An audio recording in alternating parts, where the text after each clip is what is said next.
Bago natin simulan ang part 3, nais ko munang magpaabot ng taos-pusong pasasalamat sa inyong walang sawang pagsuporta sa ating YouTube channel.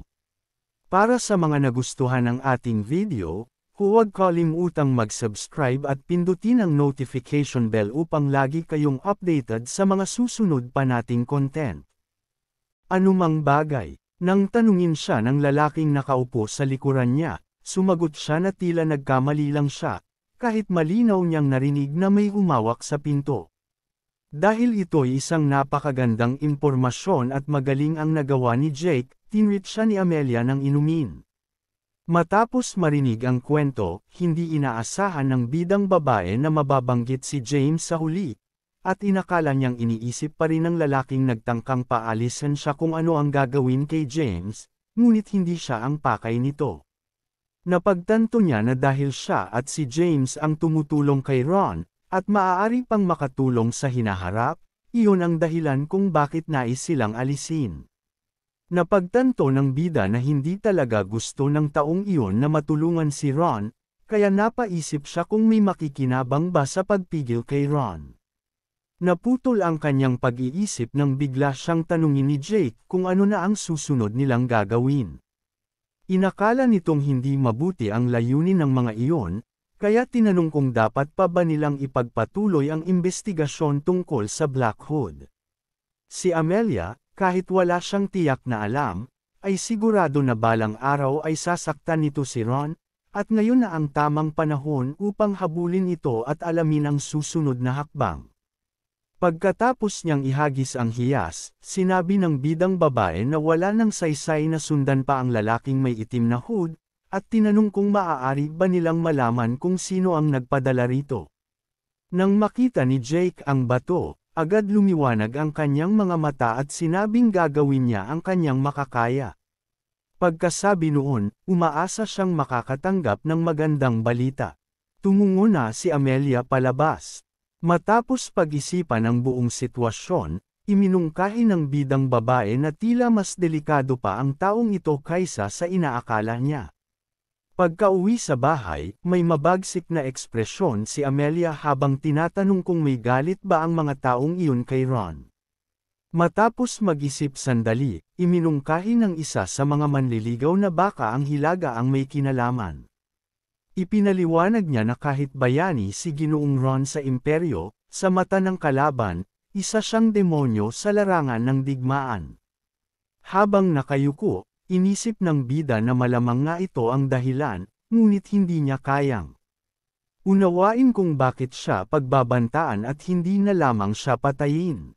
Matapos mag-isip sandali, sumagot ang Corger sa kanya na marahil ay dahil mapapagod sila sa trabaho. Patuloy na nakikinig ng mabuti, hiniling ni Amelia na magbigay siya ng halimbawa. Sa kanyang hiling, sinabi nito na, halimbawa, kung papatayin nila siya at kalaunan ay lumabas na ang Hilaga ang may kagagawan, lalala ang opinyon ng publiko laban sa Hilaga at sa pinakamasamang sitwasyon ay maaaring sumiklab ang digmaan. Labis na nainas ang bida sa katotohanang napagdesisyonan nilang magsimula sa mga taong malapit sa kanya. At sa pag-aakalang baka hindi naman ang Hilaga ang may gawa, nagtanong siya kung magiging maayos ang lahat kung harapin nila ang mga iyon. Ang Corger, na may pagdududang ekspresyon, ay nagsabing kahit wala namang mangyari kay Ginoong Ron, papakialaman pa rin ito ng imperial na palasyo. Nang tanungin siya kung kaya ba niyang harapin pati ang mga Imperial Knights. Tinanong naman siya pabalik kung nagdududa ba siyang hindi niya ito kakayanin. Habang malalim ang buntong hininga, nagtanong si Amelia kung tama ba ang iniisip niyang imbes na patayin sila, mas mainam na alisin sila upang hindi na nila magampanan ang kasong ito. Isa pang Corger ang sumang-ayon at nagdagdag ng paliwanag na mas mabuting hadlangan na sila ngayon upang hindi na nila makamit ang kanilang nais.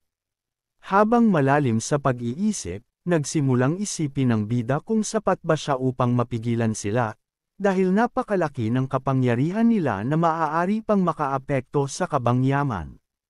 Nagsimulang kagatin niya ang kanyang mga kuko ngunit hindi pa rin niya maunawaan kung ano talaga ang binabalak nila. Ngunit bigla siyang naantala sa pag-iisip ng katulong na tumawag sa kanya. Agad na nagtanong si Amelia kung ano ang nangyari at kung nalaman ba niya kung sino ito. Subalit sa pagtanggi ng dalaga, tinanong nito kung nakalimutan ba ng dalagang magpunta at mag-propose kay Ginoong Ron. Matapos isipin na baka may naintindihan siya, nadismaya si Amelia at napagtanto na ito ay tila isang misteryosong kapangyarihan. Alam niyang madaling masosolusyonan ang problemang ito kapag pinakasalan niya si Ron dahil kayang protektahan siya ng kanyang pamilya. Nasa bahay na ni Ron si Amelia nang lumuluhang may pagtitipid dahil muli na naman siyang nabigo ng tanggihan ang kanyang alok ng kasal. Malalim siya sa pag-iisip nang biglang humarap sa kanya si Ron at ipinahayag ang kanyang kuryosidad tungkol sa dahilan ng kanyang proposal. Nang magsimula ng magsalita ang lalaki tungkol sa sitwasyong kapag 3 beses o higit pa ng tinanggihan ang alok ng kasal, idinagdag ng bida na itinuturing itong kahiyahiya. Medyo nahihiya, inamin ni Amelia na sa totoo lang, hindi niya akalaing kailangan niyang mag-alok ng kasal ng paulit-ulit. Nang agad na humingi ng paumanhin si Ron sa kanya, idinagdag niya na, gayunpaman, sa tuwing siya ay tinatanggihan, lalo lamang siyang nagiging determinado. Tiningnan siya ng lalaki nang may pagdududa at agad na ibinaba ang tingin sa sahig nang sabihin niya na talagang mabuting tao si Ginoong Ron. Nang makita ang reaksyong ito, ipinaliwanag ni Amelia na bagaman mahirap itong ipaliwanag sa salita, iniisip niya na kung pakakasalan niya si Ginoong Ron, magiging mas masaya at mas maliwanag ang kanyang mga araw. Inilihis ng lalaki ang mukha, na namumula sa hiya, at sinabing sa totoo lang, hindi pa rin niya nauunawaan. Tumawa ang bida at sinabi na kung siya rin ang nasa kalagayan ni Ron, baka hindi rin niya ito naiintindihan. Bagamat sa katotohanan, iniisip niya na baka akala ni Ron na isa lamang itong laro ng isang babaeng umiibig. Gayunpaman, dahil alam niya ang orihinal na kwento, nauunawaan ni Amelia na kahit na kilalang-kilala niya si Ron ng higit kaysa kanino man, may napakalaking pagitan pa rin sa kanilang dalawa, at alam niyang wala siyang magagawa dahil magkaiba ang pananaw nila. Tumayo siya mula sa sofa at tinanong kung ayos lang kay Ron na umakyat siya kay Melissa. Nang pumayag ito at sinabing nasa ikalawang palapag si Melissa, bigla nitong naalala ang bagong damit. Ipinahayag niya ang pasasalamat sa pagbibigay ni Amelia ng mga damit para sa kanyang kapatid at idinagdag na ikinalulungkot niya na parang siya lagi ang nakakatanggap ng mga ito. Lumitaw ang isang maliwanag na ngiti sa mukha ng bida at sinabi niyang hindi iyon ganun. Binili niya ang mga iyon para kay Melissa dahil gusto rin niya ang mga iyon. Nang makita niyang nag-aatubili si Ron, same time na umasa ang bida na sana naman ay hindi niya balaking sabihin na huwag na siyang bumili ng mga damit para kay Melissa pa. Bago pa man siya makapagsalita, bigla na lamang siyang sumigaw na labis niyang namimiss si Melissa at aakyat na agad siya sa itaas upang makita ito. Matapos ipahayag na oras na para umalis siya, mabilis siyang tumakbo palabas ng silid. Naiwang mag-isa sa silid, sinabi ni Ron na nais sana niyang imbitahan si Amelia na sumama sa kanya sa susunod, ngunit naisip pa rin niyang mas mabuting huwag na lamang niya itong sabihin. Kapag naiisip niya si Amelia, iniisip lamang niya na masyado itong mabuti para sa kanya. Pagpasok sa silid, tinawag ng bida si Melissa, na may ngiti sa mukha at ipinabatid sa kanya na dumating na ang kanyang ate. Nang makita siya, ang batang babae na noon ay nagbabasa ng libro, ay agad na kumislap ang mga mata sa tuwa. Tumakbo ito papalapit at nagtanong kung kamusta siya, na sinagot ni Melissa na maayos naman siya. Bahagyang kinurot sa pisngi, nagtanong ang bida na may nakakalokong ngiti kung bakit hindi suot ni Melissa ang mga damit na binili ng kanyang ate para sa kanya. Medyo nahihiya. Sumagot si Melissa na hindi niya maisuot ang mga iyon dahil parang hindi tama na isuot iyon sa loob ng bahay. Nang maunawaan ang buong sitwasyon, mabigat ang buntong hininga ni Amelia at sinabi niyang medyo nasaktan ang kanyang damdamin. Hindi inaasahan ang ganitong reaksyon, Pinisil ni Melissa ang kanyang mga kamao at tiningnan siya ng may gulat na mukha. Habang nakatingin na may takot sa lahat ng nangyayari sa laboratorio, hindi maunawaan ng Viscount kung ano ang kinalaman ni Lady Amelia sa lahat ng ito. Matapos haplasan ang ulo ng bata at makita ang librong nakapatong sa mesa, tinanong ng dalaga kung nag-aaral ba si Melissa sa kasalukuyan. Nang makita ang aklat sa matematika sa mesa, agad naisip ni Amelia na may hangganan din ang pagpapanggap niyang alam niya ang mga bagay. Matapos sabihin ng bata na nag-aaral siya ng matematika, sinabi ng bida na naintindihan na niya at nagtanong kung sino ang nagtuturo sa kanya. Na may ngiti sa mukha, sinabi ng batang babae na tinuturuan siya ng kanyang kuya at ni Baron Owen. Nang marinig ang pangalan ni Baron Owen, inulit ni Amelia ang pangalan at tinitigan ang bata na may matinding pagkabigla. Nang makita siyang nagulat, nagtanong si Melissa kung kilala ba niya ito. Nasinagot niya ng hindi. Isinara iya ang kanyang. Pumikit ang bida at napagtanto niyang may malaki siyang problema dahil pamilyar sa kanya ang pangalang iyon. Hinawakan niya ang kanyang ulo at hindi niya maunawaan kung sino yun dahil sigurado siyang nabasa niya ang pangalang ito sa nobela.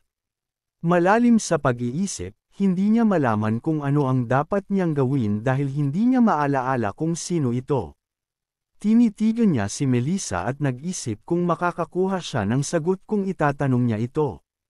Nang tanungin niya kung madalas bang pumunta sa kanila si Baron Owen, sumagot ang batang babae na hindi pa ito nakapunta ngayong buwan at malamang abala ito sa kanyang tindahan. Nang marinig niya ito, naisip ng dalaga na kung ito ay may kinalaman sa tindahan, malamang isa itong mangangalakal.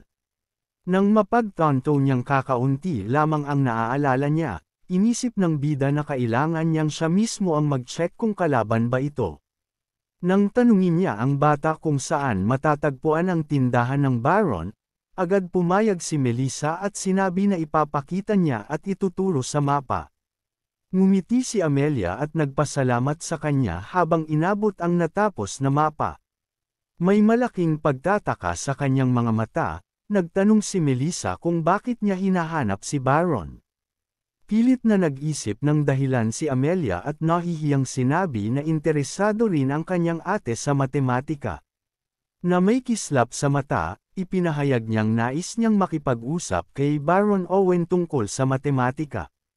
Labis na humanga si Melissa kay Lady Amelia, na hindi lamang mahusay sa etiketa at nagtuturo sa kanya, kundi nagpapakita rin ng malaking interes sa matematika. At bagamat sumang-ayon ang bata, tinormento pa rin siya ng kanyang konsensya dahil kabaligtaran ang katotohanan. Sumigaw si Amelia na pupunta na siya kay Baron Owen at magkikita silang muli. Tumakbo palabas ng silid ang bida, at habang pinagmamasdan siyang paalis na may kumikislap na mga mata, labis na humanga ang batang babae at naniwalang tunay ngang si Lady Amelia ay isang taong may matinding pagnanasa sa pagkatuto. Nasa karwahe na siya nang tanungin siya ng kasambahay kung bakit siya biglang umalis ng ganoon kabilis. Sinabi ng bida na kailangan niyang makipagkita ngayon sa isang lalaking nagngangalang Owen. Nang tanungin ng kasambahay kung ito ba ay tungkol sa isang futures transaction at nais niyang. Nang tanungin kung bibili ba siya ng isang bagay, labis na nagulat si Amelia at tinanong kung paano niya nalaman na isang mangangalakal ito. Hindi rin magkamayaw sa gulat ang kasambahay nang malaman niyang wala talagang kaalam-alam ang dalaga na ilang ulit nang nabanggit sa mga dyaryo ang pangalan ng lalaki at isa itong tunay na kilalang personalidad na nagtagumpay na maibenta ng ubos ang kanyang librong tungkol sa self-improvement. Sumigaw ang kasambahay sa dalaga na panatilihin ang kanyang dangal nang sagutin ni Amelia ang tanong tungkol sa kung ano ang binabasa niya. Pilit na iniba ng bida ang usapan at nagtanong kung ano ang ibinebenta niya. Sumagot ang kasambahay na marami siyang ibinebenta, mga damit, accessories, alahas, pagkain. Nang sinabi ng kasambahay na posibleng nagbebenta rin siya ng mga sandata, nagulat si Amelia. Bigla niyang naalala na sa nobela, isa itong negosyante ng armas na nakikipagkalakalan kay Ron. Ang kanyang mga iniisip tungkol sa posibleng iba pang bagay ay naputol nang sabihin ng kasambahay na narating na nila ang lugar. Nang bumaba siya ng karwahe, umaasa siyang kapag nagkita sila, lalabas ang tamang sagot. Paglapit sa pintuan, pinindot ng bida ang doorbell ngunit walang sumagot. Nang imungkahi ng kasambahay na baka walang tao roon, buo ang kumpiyansa ni Amelia sa pagtutol niya. Idinikit niya ang tainga sa pinto at ipinaliwanag sa naguguluhang kasambahay na may gumagalaw sa loob ng tahimik. Napansin ni Amelia na kung titingnang mabuti, makikita na sira ang pinto at malamang ay may bumasag dito at pumasok. Inutusan niya ang kasambahay na tawagin ang mga gwardya bilang pag-iingat, at siya mismo ang pumasok sa bahay. Pagtingin sa paligid, wala siyang napansin na tao, ngunit nang mapatingin siya sa itaas at makita ang ikalawang palapag, nagpasya siyang suriin din ito. Huminto siya at nagpaumanhin sa pagpasok bago niya dahan-dahang binuksan ang pinto at pumasok sa silid. Paglampas niya sa pintuan at sinabing may titingnan lamang siya, alam niyang may naghihintay sa kanya. Napigilan niya ang atake ng estranghero gamit ang kanyang espada sa napakabilis na kilos at sinabi niyang ang pag-atake mula sa tagwan ay isang duwag na paraan. Nang lumundag palayo sa kanya ang estranghero, nakita niyang tulad ng inaasahan, ito ay nakasuot ng itim na hood. Nang makita niya ang isang nanginginig na lalaki sa mesa, inakala niyang ito si Baron Owen. Tinitigan siya ng lalaki na nakasuot ng itim na hood at tinanong kung sino siya. Itinabi ni Amelia ang kanyang espada at sinabi na pareho rin ang tanong niya. Matapos sabihin ng lalaki na ang sagot niya ay hindi siya isang babae, ipinagpatuloy niya ang pag-atake. Tinitigan siya ni Amelia nang may pang-uuyam at sinabi na wala siyang kakayahan na basahin ang sitwasyon. Habang umiiwas sa mga saksak ng espada ng kalaban, nagtanong si Amelia nang may ngiti kung siya ba talaga ang Black Hood o kung may nag-utos lamang sa kanya. Tinamaan niya ito sa baba gamit ang hawakan ng kanyang espada at tinanong kung bakit siya naroon. Binalaan niya ang lalaking nakayuko sa sakit na kung hindi ito magsasalita ng malinaw, hindi matatapos sa simpleng mga palo ang mangyayari. Tinitigan niya ito ng nakakatakot at tinanong kung ano sa tingin nito kung bakit siya humawak ng espada. Nang lumingon siya kay Owen, nakita niyang may dugo nang lumalabas sa bibig nito. Sa pagkakataong nadiin ang atensyon niya kay Owen, biglang tumakbo papunta sa bintana ang estrangherong nakasuot ng itim na hood ng napakabilis. Habang pinapanood niya itong tumatakbo palayo, patuloy siyang sumigaw ng galit na galit. Alam niya sa sarili niyang madali niyang aabutan ang estranghero kung hahabulin niya ito. Ngunit si Baron Owen ay mas nanganganib sa mga sandaling iyon. Hinawakan ni Amelia ang kanyang ulo at hindi niya malaman kung sino ang uunahin. Nagpasya siyang mahuhuli pa rin niya ang estranghero sa ibang pagkakataon, kaya tumakbo siya papalapit sa Baron upang iligtas ito. Hinawakan niya ito at may pag-aalalang tinanong kung ayos lang ba siya at inisip niyang malamang ay natraidor ito gamit ang lason dahil mapatla ang kutis nito ngunit wala namang nakitang seryosong sugat. Sinimulan niyang hampasin ng malakas ang likod ng Baron at sumigaw na magising ito at iluwa ang lason. Sa sandaling sinabi ng Baron, sa huling hininga nito, na masakit siya, natakot si Amelia at nagsimulang humingi ng paumanhin sa kanya. Nang itinuro ni Baron Owen gamit ang natitira nitong lakas ang nakabukas na safe, inakala ni Amelia na ibig nitong sabihin na ninakaw ng Black Hood ang laman ng safe. Pagharap niya muli sa Baron at pagtatanong kung ano ang ninakaw, siya ay nabigla. Si Baron Owen, na sobrang putla at kita ang dugo sa mukha. Wala na itong anumang palatandaan ng buhay. Makalipas ang ilang sandali, habang humihikab, tinanong ni Amelia na may hindi masyadong masayang mukha kung bakit siya hinuhuli na parang isang kriminal. Ang bidang babae na iniimbestigahan bilang isang sospek ay nagsabi na siya ang nakakita sa baron at sa kriminal sa mismong lugar, kung saan sumagot ang kasambahay na 2 araw na siyang nagsisikap ng husto. Binitawan na ni Amelia ang isyo at nagtanong kung may balita na tungkol kay Baron Owen. Ipinabatid ng kasambahay na dahil sa kanya, agad itong nagamot at nalampasan. Ang malaking problema, ngunit hindi pa rin ito nagkakamalay. Napagtanto ni Amelia na kung hindi niya hinanap si Baron Owen o hinabol ang Black Hood, malamang napatay na si Owen, kaya't sinikap niyang huwag na lang pag-isipan ang mga ganoong bagay. Dahil ang mahalaga ay maayos na ang lahat ngayon. Sinabi niyang napansin niya na parang may pagkakapareho silang tatlo, siya, si Jane, at si Owen, habang iniimbestigahan nila ang kaso. Sumang-ayon ang bida sa sinabi ng Cordier na sila ay konektado kay Ron. Sabi ni Amelia, mula pa sa simula ay pinagbabantaan o sinasaktan nila ang mga taong malapit kay Ron.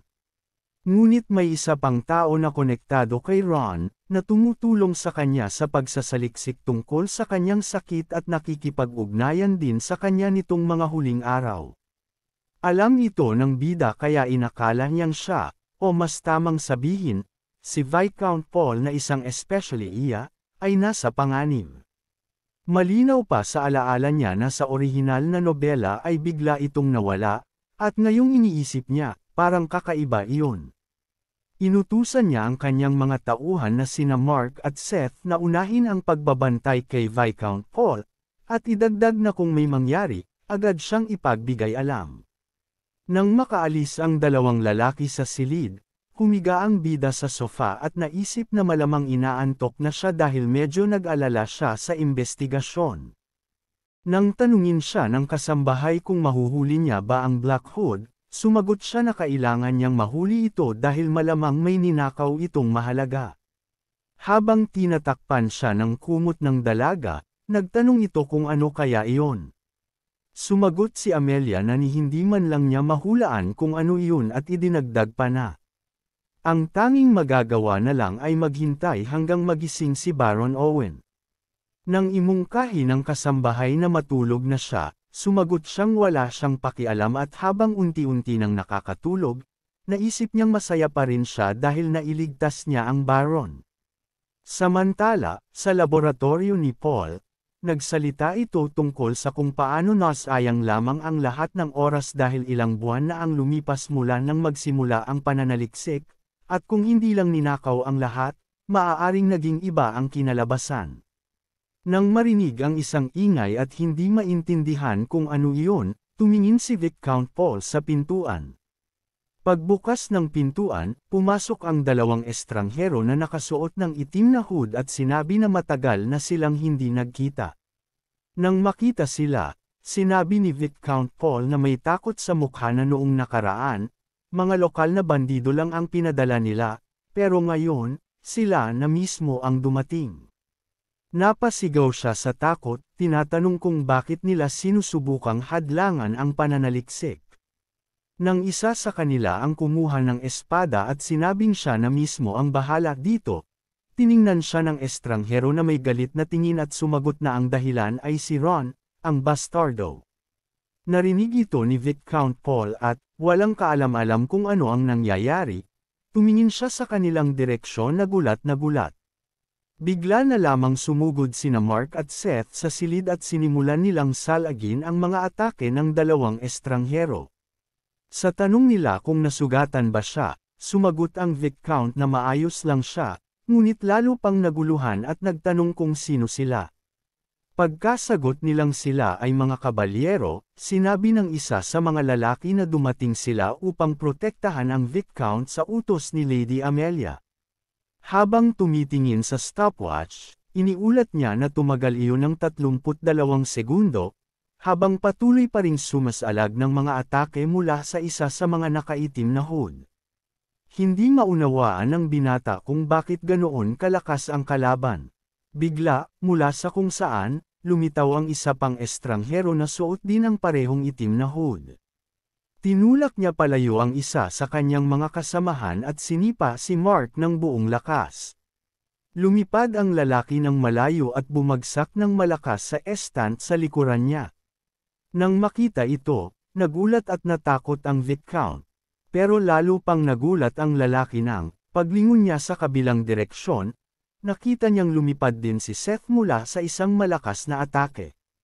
Dalawang estranghero ang lumitaw na suot din ang parehong itim na hood at nagpaumanhin dahil nahuli sila, kung saan sinagot sila na maliit na bagay lang iyon. Lumapit si Viscount Paul sa dalawang lalaki at may takot sa mukha na nagtanong kung maayos ba sila. Tinulak din siya ng mga estranghero at nilate kung sino pa ang gustong tumulong sa isa't isa, saka sila lumingon sa kanilang kapitan at nagtanong kung ano ang dapat gawin sa dalawang ito. Nang marinig nila ang sagot na kailangan silang tapusin, sinabi ng isa sa mga estranghero na tiyak na makikialam agad ang pamilyang pinaglilangkuran ng dalawang lalaki. Ngunit tinanggap ang katotohanan iyon, sinabi ng isa sa mga taong nakaitim na hood na mas mabuti pa ring walang iwanang ebidensya at itinaas ang kanyang espada. Biglang, isang maliit na bato ang tumama sa likod ng ulo niya, tumalbog, at nahulog sa sahig. Pagpasok sa silid, nagtanong si Amelia na may nakangising mukha kung ano ang dapat niyang gawin at habang naghahadjust ng bato ay sinabi niyang hindi siya matahimik matulog, lalo na't dalawa lang ang pinadala niya. Pinisil niya ang bato sa kamao at may nakakatakot na ngiti na nagtanong kung kailangan ba niyang makisali. Nang makita siya, parehong tinawag siya ng dalawang lalaki na may ngiti sa mukha. Pero may nakasimangot na mukha, tinanong lang ni Amelia kung bakit dalawa lang sila at hindi man lang nila nakayanan ang apat. May pagkadismayang sagot nila na hindi naman sila halimaw tulad niya. Galit ngunit kalmado ang mukha, tinanong ni Amelia kung paano nila matawag ang taong dumating para iligtas ang puwet nila. Biglang pumutol sa usapan ang isa sa mga estranghero at inilagay ang espada sa harap niya, na nagsabing masyado siyang kampante kahit nakaaway ang kaharap niya. Tiningnan niya ito ng may paghamak at sinabi na isa sa kanila ang umatake sa kanya, ngunit kung mabaigo sila, luluhod sila at ikukwento ang lahat. Tinitigan siya ng mga estranghero na may takot at hindi maintindihan kung ano ang binabalak niya. Ngumiti ang dalaga at nagdagdag na dapat nilang tandaan na kahit manahimik sila, hindi ibig sabihin ay makakaiwas sila sa bagbog. Galit sa kanyang kay-abangan, isa sa mga lalaki sa itim na hood ang mabilis na inundayan siya ng espada. Hindi may kakaila ang matinding gulat ng lahat ng, matapos salagin ng bida ang atake, nabali sa kalahati ang espada ng kalaban. Tinitigan niya sila ng nakakatakot at sinabi na may isa pa siyang kondisyon. Pinatigil ng kanilang pinuno ang mga kasamahan niya at sumigaw na gumagamit si Amelia ng aura at hindi sila dapat umatake ng padalos-dalos. Sa mas lalo pang nakakatakot na ngiti, pinaalala ni Amelia na kaya niya silang bugbugin hanggang mamatay. Sa malakas na utos na simulan ang atake, tumakbo ang lahat ng estranghero papunta sa dalaga ng napakabilis, sabay sabi na uulitin nila ang ginawa nilang iyon sa ikatlong pagkakataon. Hinawakan ng bida ang kanyang espada nang may buong kasiglahan. Pinabagsak ni Amelia ang apat na estranghero sa isang hampas lamang, nang hindi man lang gumagamit ng malaking lakas. Itinarak niya ang kanyang espada sa sahig na may pagkadismaya dahil inakala niyang mas malalakas ang mga ito, ngunit napakahina nila at hindi man lang nila napigilan ang aura. Nilapitan niya agad ang nagulantang na Viscount habang tinatapakan ang mga katawan ng estranghero at may ngiti sa labi na tinanong kung ayos lang ba siya. May takot sa mga mata, nagtanong ang Viscount kung pinatay ba niya sila, na sinagot ni Amelia na inupakan lang niya ang mga ito at nawala ng malay dahil kailangan pa niyang malaman kung sino ang nasa likod ng lahat ng ito. Biglang tinawag siya ni Seth at may takot sa mukha na sinabi na patay na silang lahat. Labis itong ikinagulat ng bida dahil sigurado siyang hindi sapat ang kanyang mga tama para pumatay. Nang ipakita ng binata na hindi ito kasalanan ni Amelia, nakita niya na halos pareho ito sa nangyari kay Baron Owen. Napansin nilang pareho ang kalagayan ng mga ito. Sabi ni Seth, batay sa kulay ng balat ng mga ito, mukhang uminom sila ng lason bago pa man. Pinaliwanag niya na kamakailan ginagamit ang paraang ito ng mga miyembro ng Assassin's Guild, nakatali sila sa lason. Kapag matagumpay ang misyon, saka lamang sila binibigyan ng lunas. Nang tulungan ni Mark na makatayo ang lalaki, tinawag niya ang kanyang mahal na ginang at pinaalala ang tungkol sa Viscount. Tumingin si Amelia sa mga estranghero at sumang-ayon, sinabing kailangan na talaga nilang bumalik muna. Nasa mansyon na si Amelia, kasama si Viscount Paul, na nagpapahinga sa mga sofa. Yumuko ang lalaki at sinabi na bagamat gabi na, labis ang kanyang pasasalamat sa kanila dahil sa pagligtas sa kanya. Habang may ngiti sa mukha, sinabi ni Amelia na hindi nila kailangang magpasalamat pa. Naguguluhan pa rin, tinanong ng Viscount kung paano nila nalaman na hahanapin siya ng Black Hood. Napansin ni Amelia na narinig niya mula kay Melissa na malapit ang Viscount kay Ginoo Ron. Inilahad niya na kamakailan lang ay inatake ang Baron Owen ng Black Hood at ninakaw ang mga gamit mula sa kanyang safe. Sumigaw ang Viscount sa gulat nang marinig ang balita tungkol kay Ginoo Owen, ngunit pinakalma siya ni Amelia at sinabi na kasalukuyan itong nagre-recover. Sinabi ni Amelia na siyempre, ito ay kanyang hinuha lamang, ngunit inisip niyang tina-target nila ang mga tao sa paligid ni Ginoo Ron upang ma-isolate siya. Nang marinig ito, nag-report ang Viscount na nang inatake siya, binanggit din nila si Ginoo Ron. Hinawakan niya ang kanyang ulo nang mapagtanto niyang ang dahilan na humahadlang sa kanyang pagsasaliksik ay kailangan siyang kontrolin upang hindi makarecover si Ginoo Ron. Nakita ang reaksyong iyon ni Amelia, at nagtanong siya, na may pagkalito sa mukha, kung maaari ba niyang kalmehan ang Viscount. Nang tanungin ng Viscount kung ano ang ninakaw mula sa safe, sinabi ng bida na hindi nila malalaman hanggat hindi pa nagigising ang Baron. Matapos mag-isip ng saglit, sinabi ng lalaki na may mga hinala siya at kung tama ang mga iyon, kailangan nilang direktang makipag-ugnayan sa Ginoo.